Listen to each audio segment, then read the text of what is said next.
changer dans la proposition de loi nouvellement déposée par le député Saïbou deux choses, le mandat et le régime présidentiel. Ça me paraît très important. Les réformes de mai 2019 ont rallongé en cours de mandat le dit mandat. C'est inadmissible. Quels que soient les prétextes qui ont été avancés, inadmissible pour moi. Maintenant, le même mandat va être raccourci. J'ai toujours été opposé à toute modification de mandat en cours de mandat. Depuis 2016, on modifie, on pousse, on rallonge et on revient en arrière. Ce n'est pas bien. Je ne peux pas aujourd'hui applaudir à une quelconque modification de la durée d'un mandat conféré. On peut changer ça pour les élections à venir, mais on ne peut pas, pendant le cours du mandat, prendre des prétextes pour changer. Plus loin, Robert Dossou dit se réjouir d'avoir constaté que ces dénonciations sur le calendrier électoral de 2026 soient aujourd'hui révélées au grand jour. Pour lui, l'élection du président de la République avant les autres échéances telles que voulues par la nouvelle proposition de loi du député Hassan Seibou est la volonté manifeste de transformer le régime présidentiel prôné par la Constitution de 1990 en un régime dont seul le président élu est le seul maître du jeu. On écoute pour plus d'explications Maître Robert Dossou, ancien président de la Cour constitutionnelle.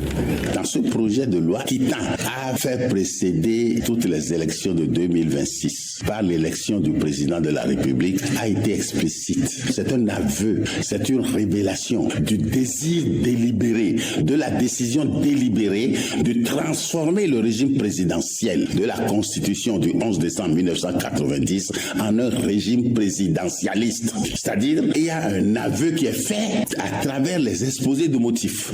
Tous les débats que j'ai suivis ces derniers jours à la télévision, où ils ont dit qu'il faut que le président de la République ait le rapport. L'exposé des motifs de la proposition de loi l'a dit carrément qu'il faut que le président soit élu et installé pour organiser son assemblée, l'élection de son assemblée. C'est antinomique du régime présidentiel et de l'esprit et de la philosophie de la Constitution du 11 décembre 1990. En conséquence, d'un côté, c'est une bonne chose que l'intention qui a guidé toutes les réformes soit aujourd'hui révélée au grand jour, mais d'un autre côté, c'est attristant de voir que les efforts sont en train d'être faits pour transformer un régime démocratie présidentielle en un régime présidentialiste nécessairement autoritaire.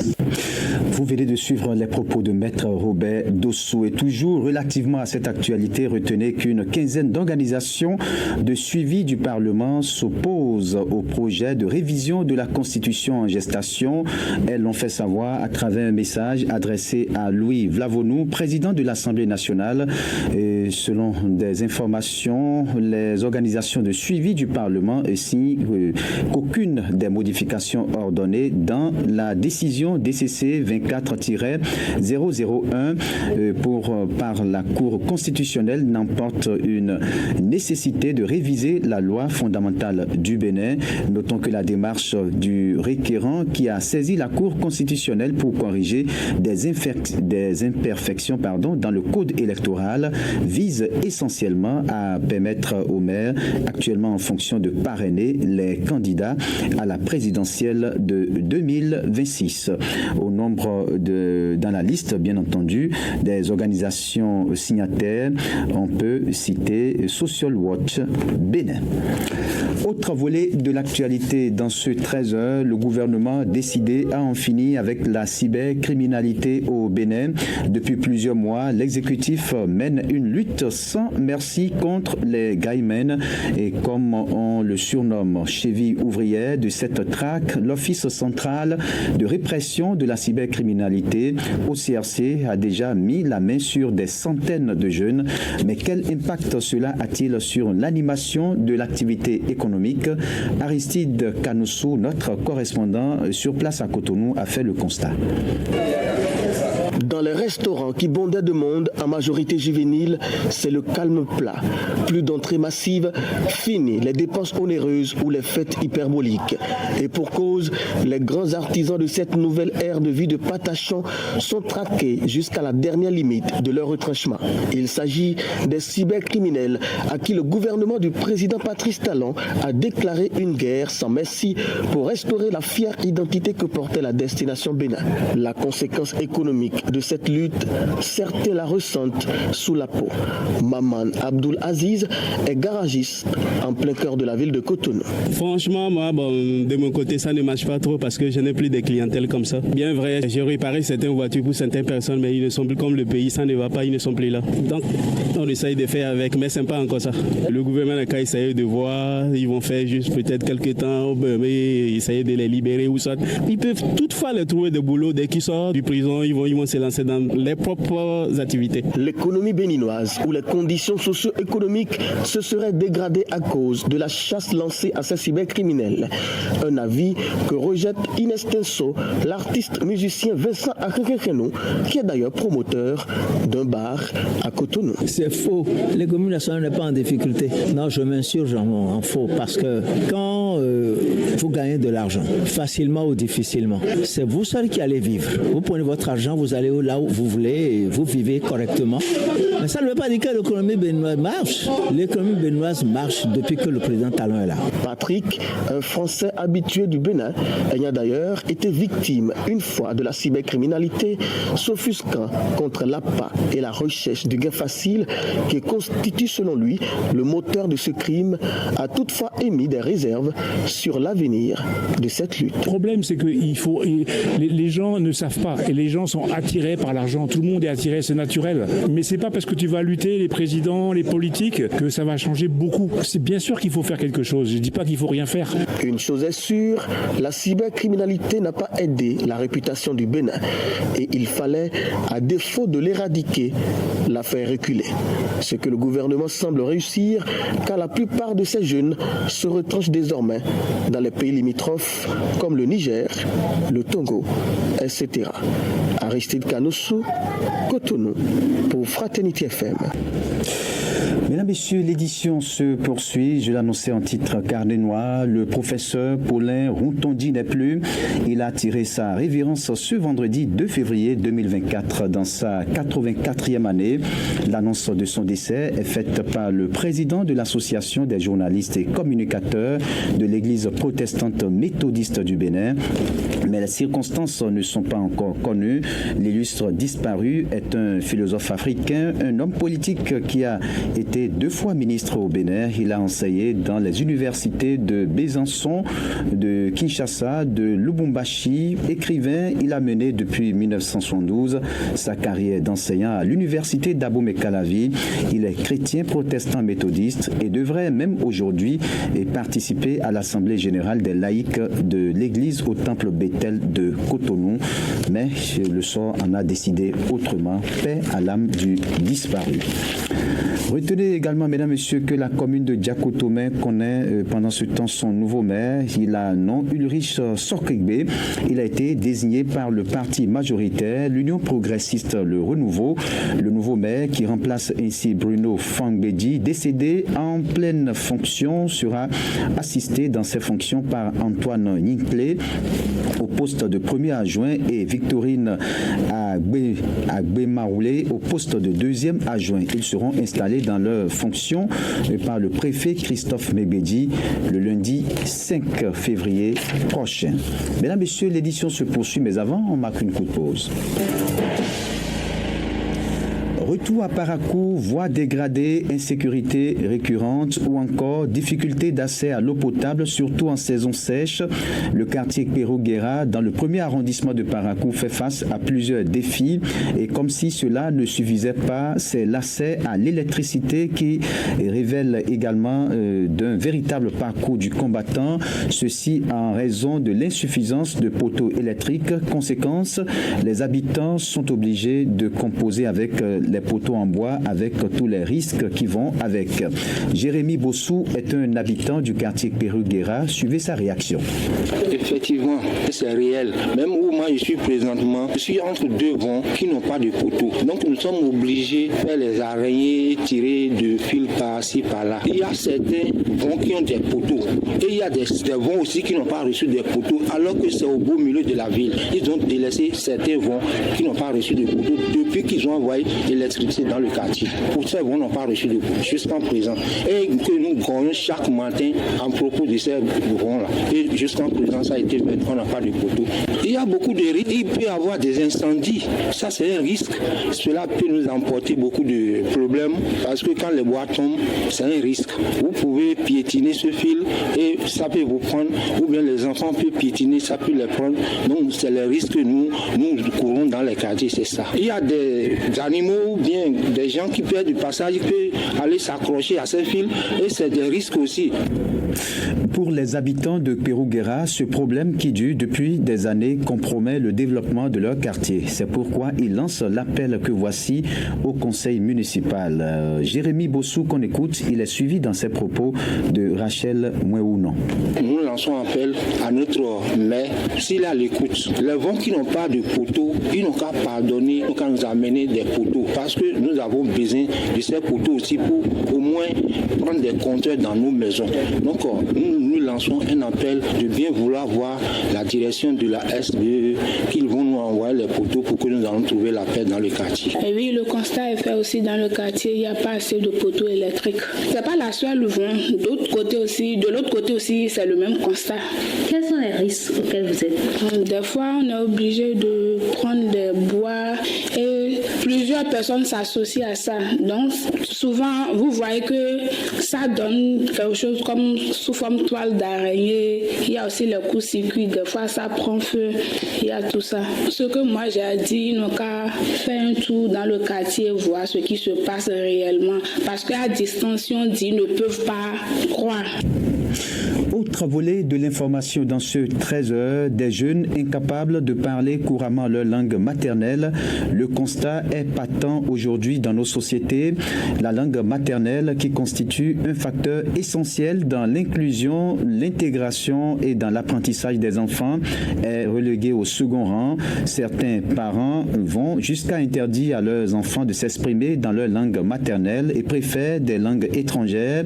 Invités à se prononcer sur la question, le sociolinguiste Julien Achadé évoque d'abord l'importance des langues maternelles et ses avantages pour un enfant de comprendre couramment sa langue maternelle. On écoute l'enseignant-chercheur à la faculté des lettres, arts et sciences humaines de l'université de Parakou.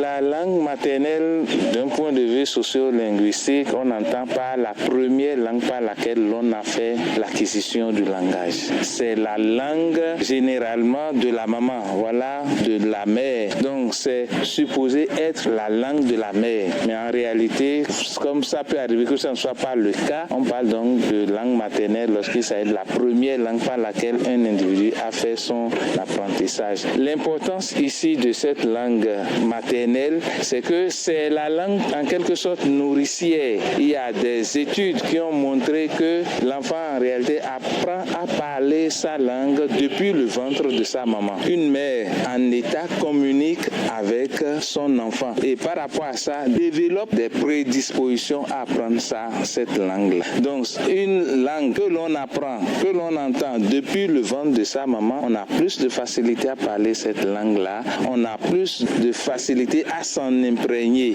et à être moulé dedans. Donc ça, c'est un avantage que, au lieu que ça soit un nouvel environnement, une nouvelle chose que l'on apprend ici déjà depuis la gestation. Selon Julien Achadé, il est indispensable que les parents se rendent à l'évidence et commencent par apprendre à leurs enfants à bien s'exprimer dans leur langue maternelle. L'enseignant-chercheur à l'université de Parakou se justifie dans cet extrait.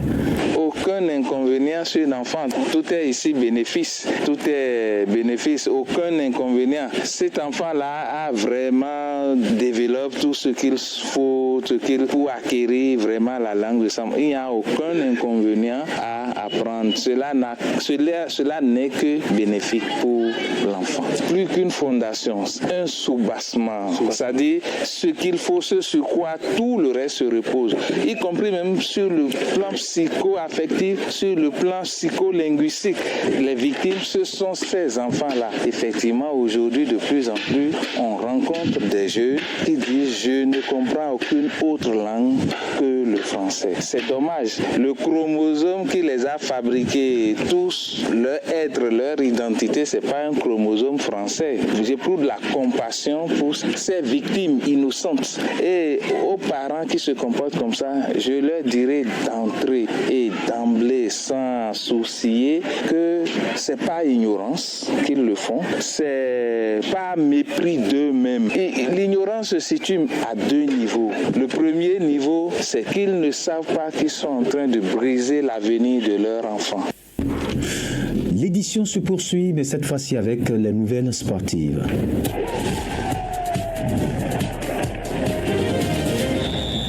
René Souglo, bonjour. Raoul, bonjour à tous. Cannes, début des quarts de finale ce vendredi, le Nigeria affronte l'Angola. Et oui, début ce vendredi des quarts de finale de la Coupe d'Afrique des Nations, qui se déroule d'ailleurs en Côte d'Ivoire avec le premier match entre le Nigeria et l'Angola. L'affiche promet un affrontement captivant entre deux équipes aux performances impressionnantes dans le tournoi jusqu'à présent. Et les Super Eagles du Nigeria, triple vainqueurs de la CAN, ont démontré leur solidité défensive en n'encaissant qu'un seul but jusqu'à présent dans le tournoi. En face, les Antilopes noires de l'Angola, avec un total de 9 buts marqués en 4 matchs, affichent ainsi l'une des meilleures attaques du tournoi. L'affrontement entre la meilleure défense et l'une des meilleures attaques, je vais dire, promet un spectacle intense et surtout incertain, Raoul, de qui entre le Nigeria ou l'Angola passera. Ce serait vraiment difficile de le dire. Voilà, on attend de voir.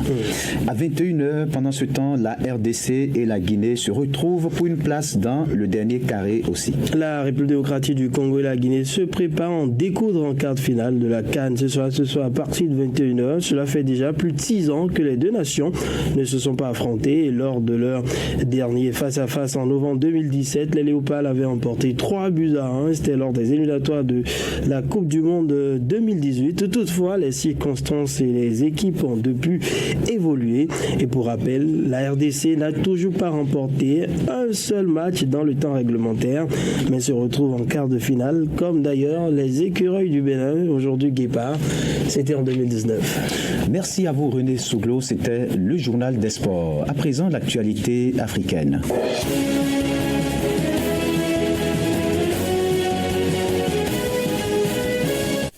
Manzourat Adeni Djibril, bonjour. Bonjour Raoul Steve Gounoukou. On ouvre par le Kenya pour parler de cette explosion qui fait au moins 2 morts et 200 blessés à Nairobi.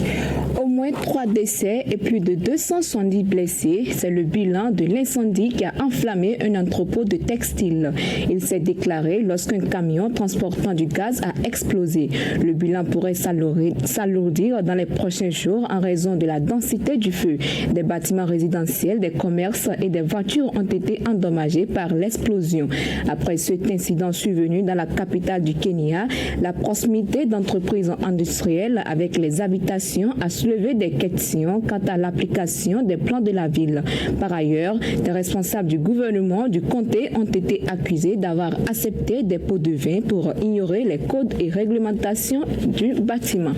On se rend maintenant au Maroc pour parler de 30 arrestations, dont des policiers pour trafic de nouveau-nés.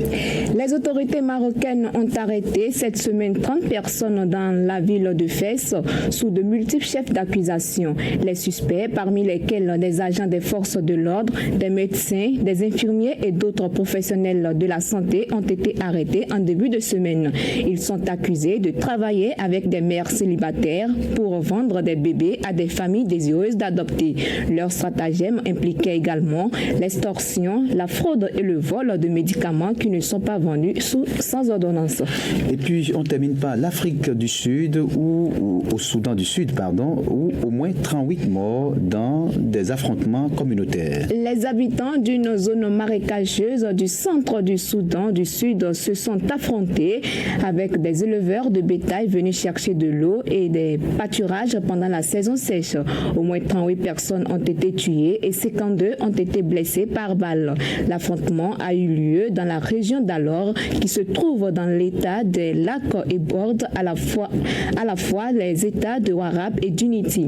Et selon le porte-parole de la police de l'état des lacs, 19 des morts et 17 des blessés étaient des civils de l'état de Warrap et 19 des morts et 35 des autres blessés étaient originaires de l'état des lacs.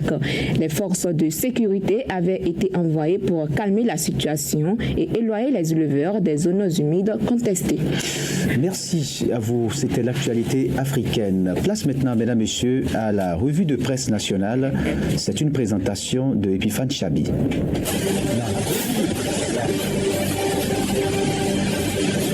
Bonjour à tous et bienvenue dans cette revue de presse. La classe politique est divisée sur la question de la révision de la Constitution. À ce sujet, deux fronts sont formés et d'un côté les initiateurs et les défenseurs. Pour eux, le salut en 2026 ne viendra que d'une relecture de la loi fondamentale. De l'autre, ceux qui refutent cette perspective et proposent des cheminements alternatifs pour corriger les erreurs constatées dans le code électoral. Et si dans le camp de l'opposition la voie est unique, ce n'est pas le cas de ceux qui se réclament de la mouvance présidentielle, nous informe Fraternité qui précise que les principaux partis de la mouvance siégeant au Parlement sont unis pour soutenir la révision. Cependant, ajoute la même publication, dans la réalité au sein de la grande famille de la mouvance présidentielle, il y a des voix dissonantes et c'est le cas de Renaissance nationale fait remarquer le journal qui précise que le parti de Claudine Prudencio, pourtant soutien du chef de l'État, a clairement indiqué son désaccord quant à une révision de la loi fondamentale. A contrario, au sein de l'opinion dite radicale, les partis sont unanimes sur la nécessité de faire échec à la proposition de l'honorable Hassan Seibou, révèle l'investigateur qui fait constater que les démocrates conduits par l'ancien président Boni Yayi ont réussi dans cette perspective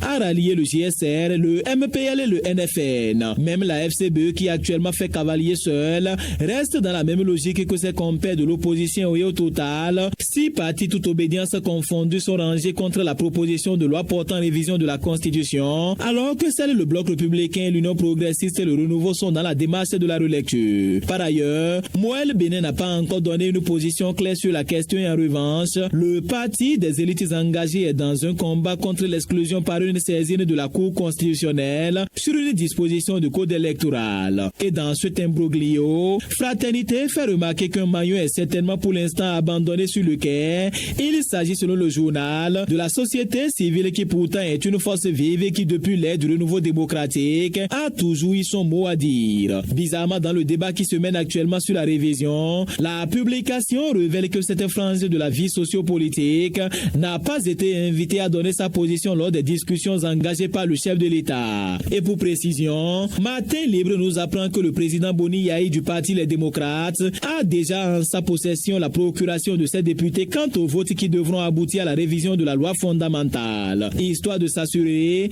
que les 28 voix de l'opposition sur les 109 que compte le Parlement béninois iront totalement dans le sens du non. Boni Yayi veut éviter, selon la publication, le cas Marcel de Souza qui demeure encore illustratif et le même journal avertit qu'il y a la ruse qui est en vue pour le Canada du Nord. Patrice Talon fait face aux réalités de fin de mandat. Et toujours parlant de cette révision de la Constitution, le potentiel après analyse se demande si le député Hassan Seibou, auteur de la proposition de loi, est-il un député incompris. Dans son analyse, la publication fait remarquer qu'en dépit de l'exposé de son argumentaire des assurances, le député Hassan Seibou n'est visiblement pas compris par certains de ses pairs, notamment ceux de l'opposition, vent debout pour faire échec à tout élan révisionniste.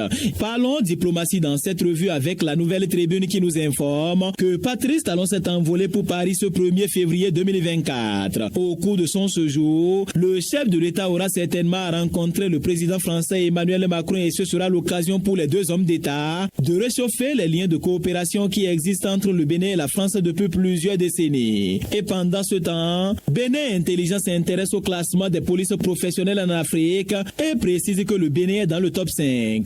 La police républicaine récolte 81% d'opinions favorables, 54% de citoyens approchés répondent pas souvent toujours et 27% disent parfois. Ce taux place le Bénin 4e sur 39 pays derrière le Burkina Faso, le Maroc et le Niger. Mais tout n'est pas rose pour la police républicaine, précise le journal qui fait savoir que les résultats de l'enquête Afrobaromètre révèlent une donnée préoccupante. Il s'agit de l'usage excessif de la force envers les suspects. Les enquêteurs du round 9, publiés le 29 janvier, révèlent globalement que la corruption, la brutalité et le manque de professionnalisme font partie des échecs de la police dans les 39 pays couverts, conclut le même journal. Et dans les dernières secondes, Matin Libre nous informe que l'opération de libération des espaces le long de la route des pêches fait déjà des victimes. Selon les informations parvenues à la rédaction du journal, le promoteur d'un bar bien connu s'est suicidé ce lundi 29 janvier 2024. À en croire la publication qui a repris les propos d'une connaissance du promoteur de bar, il menaçait depuis quelques semaines de se suicider et de fuir loin du pays. Des raisons motivant cette décision extrême, il ressort qu'il a confié s'être suffisamment endetté pour investir dans le bar à plusieurs reprises. Selon les témoignages recueillis par le journal, des agents de la mairie se seraient rendus sur les lieux le lundi dernier pour lui notifier que son emplacement serait réduit de 4 mètres. Ce n'est qu'après le départ de ces agents que ce dernier se serait enfermé pour se passer la corde au cou. L'ayant perdu de vue, des amis auraient essayé de le chercher quand il a été retrouvé corde au cou et transporté d'urgence à l'hôpital. Il sera déclaré mort selon des témoignages recueillis par le même journal. Fin de cette revue. Merci de m'avoir suivi.